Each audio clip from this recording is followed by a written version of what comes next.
Hai semuanya, perkenalkan nama saya Laura Trisha Cilitonga. Saya kelas 2 SMA dan di sini saya akan menjelaskan tentang badan usaha dalam perekonomian. Selamat menyaksikan.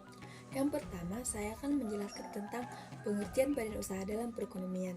Badan usaha dalam perekonomian adalah suatu kesatuan organisasi ekonomi yang mengembangkan faktor-faktor produksi atau sumber daya alam, modal, dan tenaga kerja.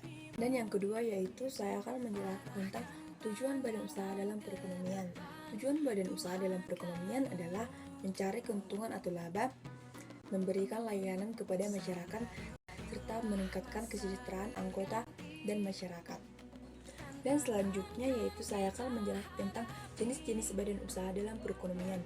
Yang pertama ada BUMN atau Badan Usaha Milik Negara. Yang dimaksud dengan BUMN adalah dimiliki oleh pemerintah dan bertujuan untuk kepentingan umum sekaligus mencari keuntungan. Contohnya PT Pertamina dan PT Kereta Api Indonesia. Dan yang kedua yaitu BUMS. Pengertian BUMS adalah badan usaha milik swasta yang dimana dimiliki oleh pihak swasta dan bertujuan mencari keuntungan.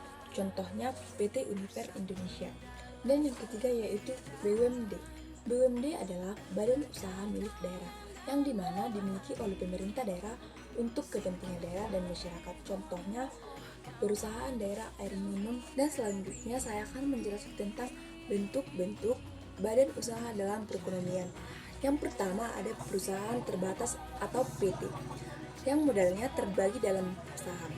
Dan yang kedua yaitu perusahaan umum atau perum, badan usaha yang seluruh modalnya oleh negara dan bergerak dalam bidang pelayanan publik.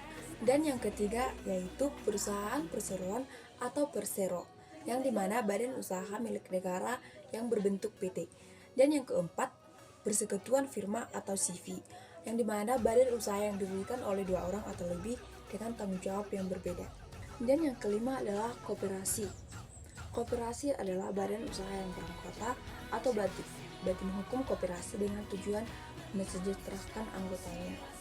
Dan selanjutnya saya akan menjelaskan tentang kelebihan perusahaan perseroan dan kekurangan perusahaan perseroan.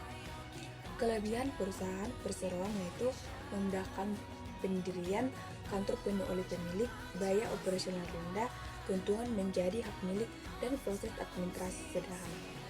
Dan kekurangannya yaitu tanggung jawab tidak terbatas, keterbatasan modal, dan sulit mengikuti render skala besar. Dan selanjutnya yaitu ciri-ciri perseroan terbatas. Yang pertama, modal terbagi atas saham. Kedua, tanggung jawab terbatas. Yang ketiga, memiliki badan hukum. Dan yang keempat, struktur organisasi yang jelas. Dan selanjutnya, peran badan usaha dalam perekonomian, yaitu menyediakan barang dan jasa, menciptakan lapangan kerja, penggerak pertumbuhan ekonomi, pendorong inovasi dan teknologi, dan pembayar pajak. Dan selanjutnya adalah kesimpulan. Badan usaha dalam perekonomian memiliki peran penting dalam perekonomian untuk memahami jenis, bentuk, dan peran. Demikian yang bisa saya jelaskan. Terima kasih.